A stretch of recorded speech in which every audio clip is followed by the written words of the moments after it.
Olá, tudo bom com vocês? Espero que estejam bem. Eu estou sentindo, quero fazer um comentário, estou sentindo assim, muita felicidade das pessoas que têm nos encontrado e têm falado, olha, as aulas estão bacanas, nós estamos acompanhando, e isso é importante.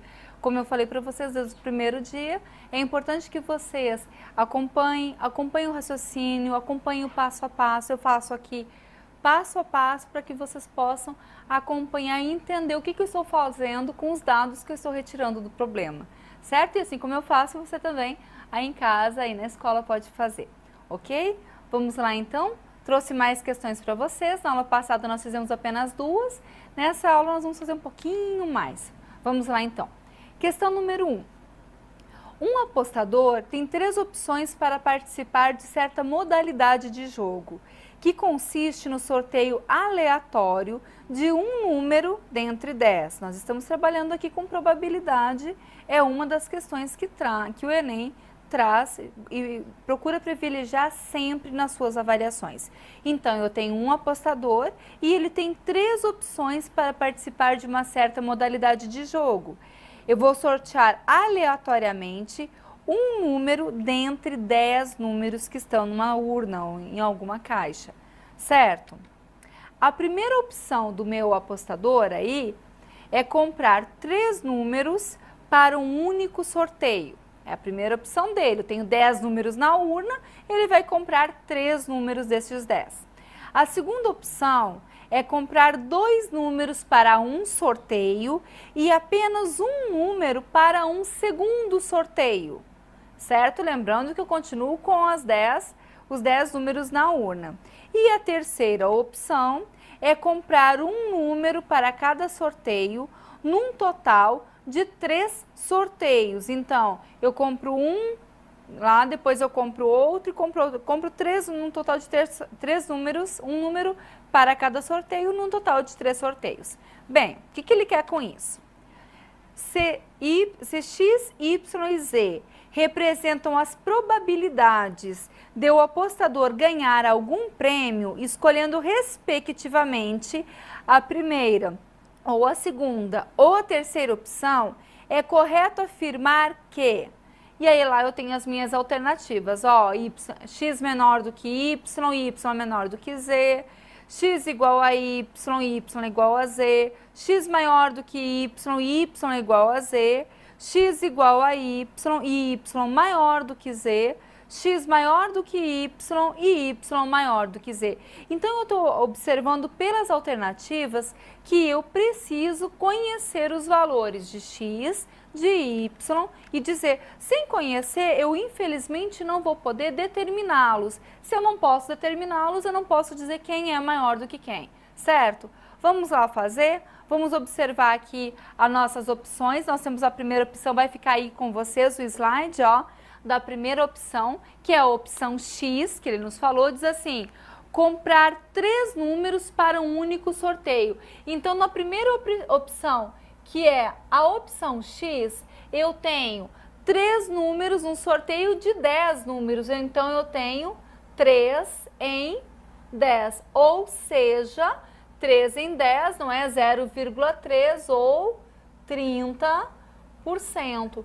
Na aula passada, nós falamos na questão de porcentagens decimais. 3 dividido por 10 é 0,3, que é decimal, em porcentagem fica 30%. Ou seja, na primeira opção, se ele optar por comprar 3 números de um único sorteio, ele tem 30% de chance de acertar, de ganhar. Eu vou colocar aqui de acertar, certo?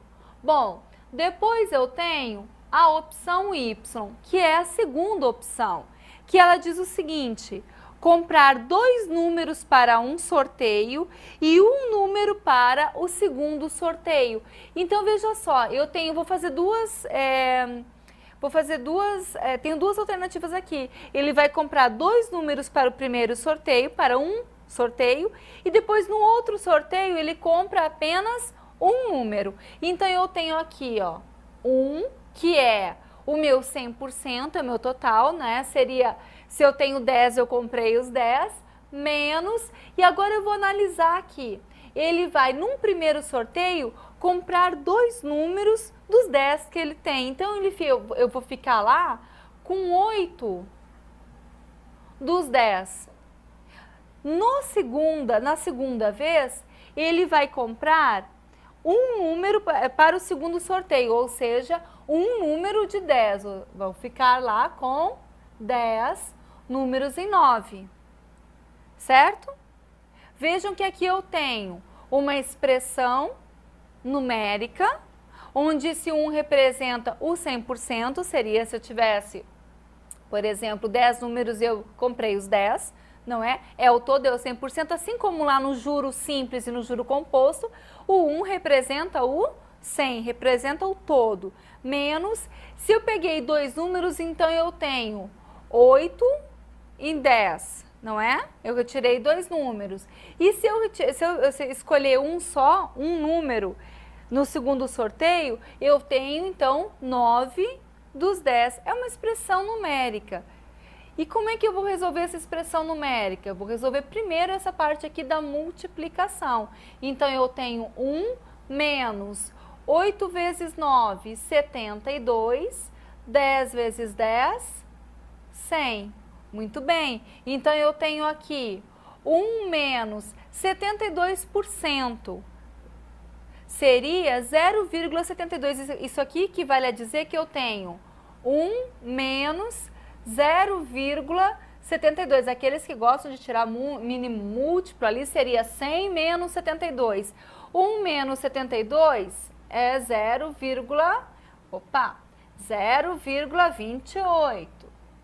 28, que equivale, como eu falei na aula passada, o decimal 0,28 equivale a 28% de chance de acertar, certo? Eu tenho aqui 28% de chance de acertar. Então, eu já tenho o meu x 30% de chance, o meu y 28% de chance, e agora eu vou fazer o último, que é o z. Vamos lá. O z, eu vou mudar o slide aqui, um minutinho. O z é a terceira opção, e ele diz assim: comprar um número para cada sorteio num total de 3 sorteios. Então, eu vou lá de novo, ó. 1, que é o meu 100%, menos. No primeiro sorteio, eu comprei um número. Então, eu tenho lá 9 de 10, certo? Deixei lá 9 de 10. No segundo sorteio, compro mais um número. Tenho outro 9 de 10.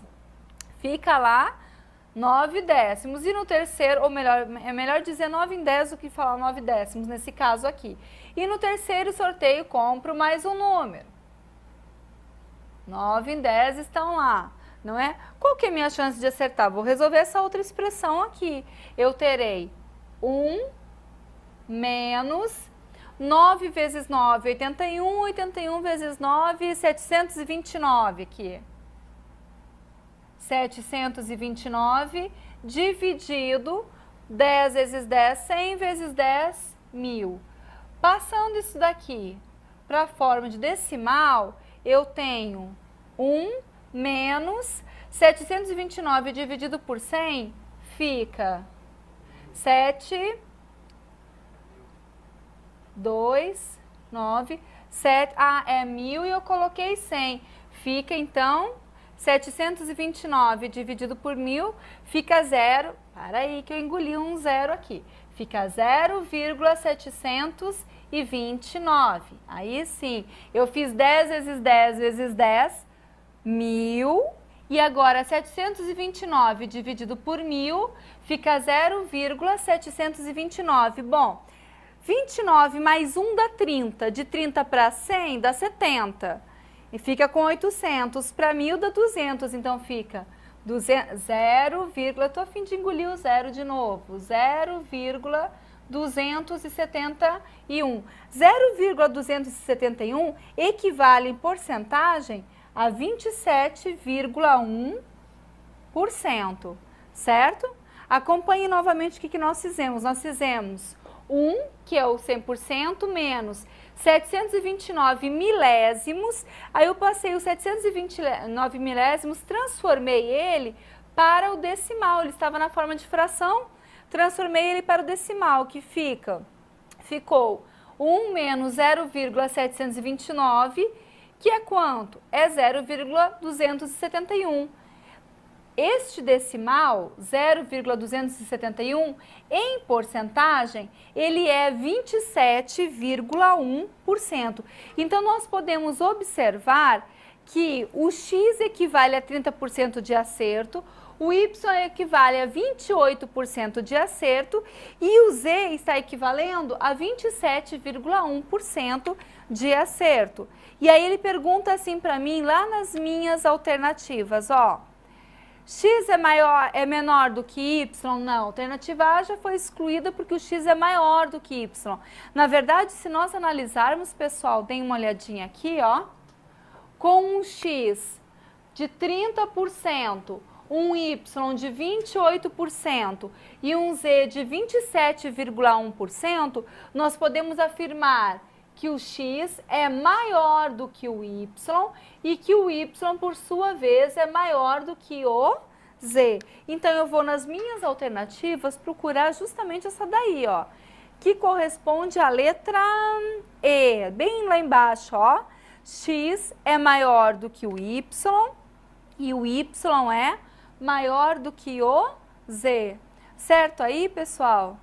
Essa daí não foi difícil não, foi fácil de fazer, não é? Vamos fazer a número 2. A questão número 2, ela é ligada à questão número 1. Eu vou utilizar um daqueles valores que nós encontramos ali, ok? Vamos ver a questão número 2. Diz o seguinte: escolhendo a segunda opção, a probabilidade do apostador não ganhar em qualquer dos sorteios é igual a... Veja que ele está falando da opção número 2. Está falando de Y. E olhem só aqui no nosso quadro, ó. Nós encontramos para Y aqui 28% de acerto. Lembram disso? Ele tirou, no primeiro sorteio, ele tirou 2 números, comprou 2 números. No segundo sorteio, ele comprou apenas um número. Então, ele tem 28% de chance de ganhar.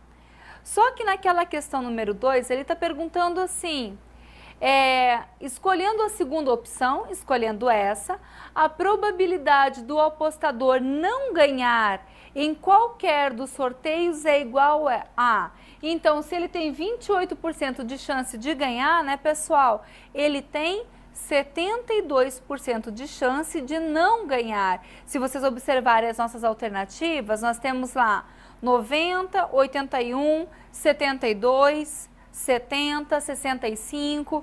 Então, como ele tem para Y 28% de chance de ganhar, 100 menos 28 são 72. Ou se vocês quiserem, não quiserem falar em porcentagem, quiserem falar em decimal, 1 menos 0,28 é igual a 0,72 centésimos, que correspondem a 72%. A alternativa correta vai ser a letra C. É comum, pessoal, nas avaliações do Enem, uma questão estar ligada à outra. E esse é um fator de preocupação, e tem que ser um fator de preocupação no aspecto de que nós temos que ter mais atenção. Por quê? Porque se eu errar a primeira questão, necessariamente eu erro a segunda. Se eu tive um problema na primeira, se eu não calculei corretamente o dado da primeira, e aí a segunda é uma continuidade dessa primeira, eu provavelmente, muito provavelmente, a possibilidade é muito grande, eu vou errar essa segunda questão e eu perco 2 questões. Certo? E isso é uma coisa que acontece bastante. Às vezes na escola a gente não gosta muito quando o professor dá questões ligadas. Por quê? Porque nós somos forçados a ter uma atenção maior. Isso é importante. Isso a gente tem que começar a condicionar a nossa atenção para nossas questões, certo? Vamos lá então, terceira questão. Essa terceira questão, já falei assim de propósito para você sobre atenção, porque ela é uma questão que exige muita atenção. Diz o seguinte: em um colégio, 40% da arrecadação das mensalidades corresponde ao pagamento dos salários dos seus professores. Em um colégio, 40% da arrecadação do dinheiro que se arrecada com a mensalidade vai para pagar os professores. A metade dos alunos desse colégio é de estudantes carentes, que pagam mensalidades reduzidas. O diretor desse colégio propôs um aumento de 5% nas mensalidades de todos os alunos para cobrir os gastos gerados pelo reajuste de 5% na folha de pagamento. Ou seja, o diretor aumentou em 5% a folha de pagamento dos professores e, para ele, isso acarreta necessariamente um aumento de 5% nas mensalidades dos alunos, certo? Bom, o que a gente tem que parar aqui, vai vir uma situação que diz o seguinte: a Associação de Pais e Mestres concorda com o aumento nas mensalidades, mas não com o índice proposto.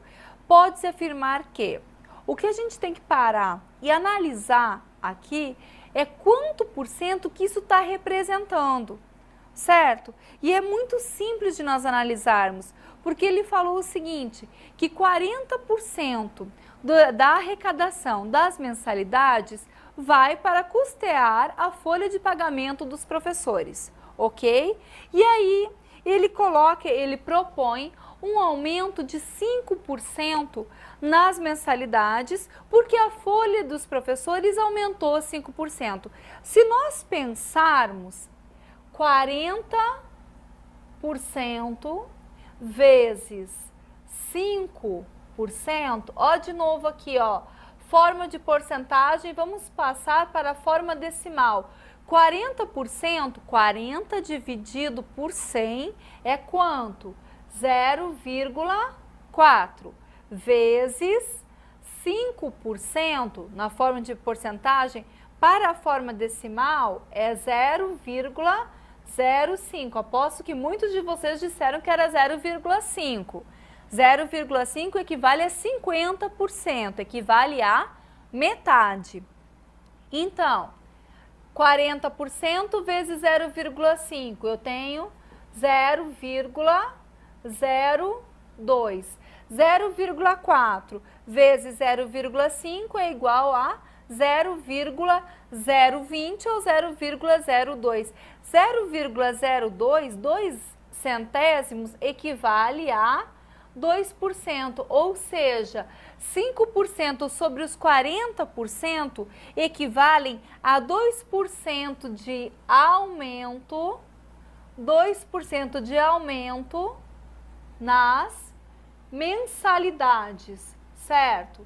Então, para mim, o cálculo correto que esse diretor deveria ter feito é isso aí. Eu quero aumentar 5% na folha de pagamento dos meus professores. Bom, mas a folha de pagamento vem de uma arrecadação de 40%. Então, 5% de 40% equivale a 2%. 2% de aumento nas mensalidades, certo? Isso aí estaria de bom tamanho. Agora, vamos analisar as questões que nós temos, as alternativas que nós temos, para verificar qual delas é a correta, certo? Ou então a mais adequada. Vamos lá. Porque eu vou voltar no slide anterior para que vocês possam entender o porquê da análise. Diz o seguinte no slide anterior: a Associação de Pais e Mestres concorda com o aumento nas mensalidades, mas não concorda com o índice proposto, ou seja, ela deve ter feito esse cálculo e deve ter visto que esses 5% é muito, corresponde a muito, a mais do que ele precisa. Letra A. O diretor fez um cálculo incorreto e o reajuste proposto nas mensalidades não é suficiente para cobrir os gastos adicionais. Essa aqui está errada. De fato, eu acho que o cálculo dele está incorreto, mas o que ele está propondo cobre muito, sobra muito ainda, para cobrir os gastos adicionais. Então, letra A, descartada. Letra B. O diretor fez os cálculos corretamente e o reajuste das mensalidades que ele propõe cobrirá exatamente os gastos adicionais. Quer dizer, elas por elas, quer dizer o mesmo valor. Aquilo que eu vou arrecadar com o aumento das mensalidades é exatamente aquilo que eu vou pagar aos professores. Isso não é verdade. Concordam comigo? Que se ele precisava de 2% de aumento sobre as mensalidades e ele está propondo 5%, ele está propondo mais do que o dobro do que ele precisava. Então, a letra B também está incorreta, também está errada. Letra C. A associação está correta em não concordar com o índice proposto pelo diretor, pois a arrecadação adicional baseada nesse índice de 5% que o diretor propôs superaria em muito os gastos adicionais. É verdade. Esse índice de 5% faz com que ele arrecade mais do que o dobro de dinheiro que ele precisa para custear esse aumento da folha dos professores, de pagamento dos professores, certo? Essa aqui é a correta. Vamos ver cadê o erro da letra D e da letra E, então. Letra D. A associação, ao recusar o índice de reajuste proposto pelo diretor, não levou em conta o fato de alunos carentes pagarem mensalidades reduzidas. É falsa. Por que ela é falsa? Por que ela está errada? Porque com certeza ela levou em consideração, tanto levou em consideração que não está aprovando um índice superior ao que é necessário. Concordam com isso? Já pensando nesses alunos também que são carentes e que pagam mensalidades reduzidas. Então a letra D está errada por causa disso. E na letra E diz o seguinte: o diretor deveria ter proposto um reajuste maior nas mensalidades, baseado no fato de que a metade dos alunos paga a mensalidade reduzida. Quando ele faz esse acordo, esse pensamento de que 40% da mensalidade dos alunos paga os professores, ou preenche a folha de pagamento dos professores, ele já levou em consideração que existem mensalidades reduzidas lá. Certo? Então a letra D também não está, a letra E também não está correta. A resposta correta, como eu falei para vocês, é a letra C. Os pais não concordam porque o índice que foi proposto é um índice que vai trazer mais dinheiro do que é o necessário, ou seja, vai aumentar desnecessariamente, já que não vão haver gastos desta forma ou nesta proporção. Certo aí, pessoal? Foram várias alternativas para que nós pudéssemos analisar. Tem que ter atenção a cada uma delas, ok? Vamos lá. Questão número 4. Um município de 628 km² é atendido por duas emissoras de rádio, cujas antenas A e B alcançam um raio de 10 km do município, conforme mostra a figura. Vejam a situação, nós temos ali um município de 628 km², atendido por duas emissoras de rádio, cada uma com alcance de 10 km. Ou seja, quero que vocês prestem bastante atenção nesta figura que aí está no vídeo de vocês, ok? Porque eu vou reproduzi-la aqui no quadro e com certeza a minha reprodução aqui não é tão interessante, tão nítida, quanto essa que vocês têm no vídeo. Ok? Eu tenho aqui no quadro, já até fiz uma reprodução, não é? Vocês podem ver que a minha não é como a que vocês têm no slide. Aqui eu tenho a torre A, da emissora A, um raio de 10 km de alcance, emissora B também com um raio de 10 km de alcance, ok? No nosso slide diz o seguinte: para orçar um contrato publicitário, uma agência precisa avaliar a probabilidade que o morador tem de, circulando livremente pelo seu município, encontrar-se na área de alcance de pelo menos uma das emissoras. Essa probabilidade é de aproximadamente.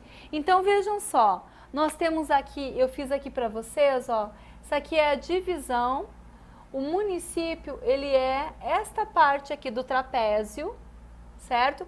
Que vai até esta divisão aqui. esta área aqui no meio, é a área do município, que é uma área de 628 quilômetros quadrados, ok? E o que o problema pede? O problema diz o seguinte, olha, imagine uma pessoa circulando nesse município aqui. Qual é a probabilidade que ele tem de ser alcançado por essas emissoras? Ok? Ou seja, qual é a probabilidade que ele tem de estar nestas áreas aqui, ó? Porque estas áreas aqui são as áreas de alcance dessas antenas. Qual é essa probabilidade? Vejam só, nós temos aqui um trapézio retângulo. Esse trapézio retângulo, vou fazer uma coisa aqui para vocês, ó. Eu vou prolongar os lados, olha. Base menor prolongada, base maior prolongada, e eu tenho aqui, ó, uma perpendicular. Concordam comigo aí? Uma transversal, perdão, não uma perpendicular. Perpendicular é 90 graus. Uma transversal. Então eu tenho duas retas que são paralelas, interceptadas por uma transversal. Veja só que quando eu intercepto, este ângulo que eu tenho aqui embaixo, ele é correspondente a este ângulo. Eles são correspondentes. Por sua vez, este ângulo é oposto pelo vértice a este ângulo aqui. Concordam com isso?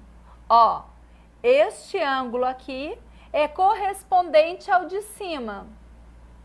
E ele também é oposto pelo vértice, porque o vértice está no meio, a este ângulo aqui. Logo, este ângulo que é correspondente a esse também tem um raio de 10 quilômetros. Quando eu faço isso, veja o que eu tenho aqui. Eu tenho um semicírculo. Bom, qual é a área do círculo?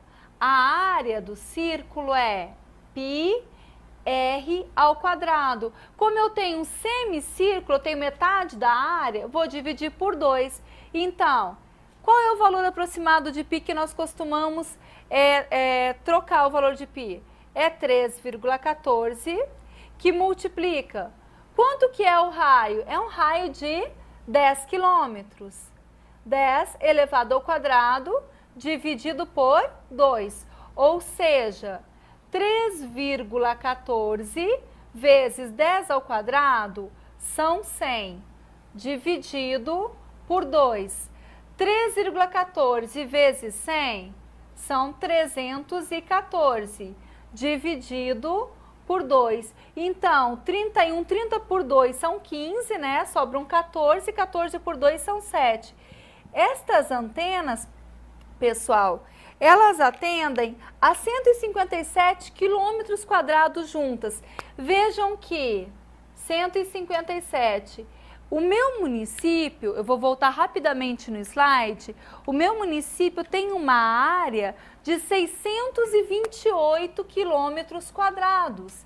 Então, dos 628 quilômetros quadrados, 157 são atendidos pelas antenas.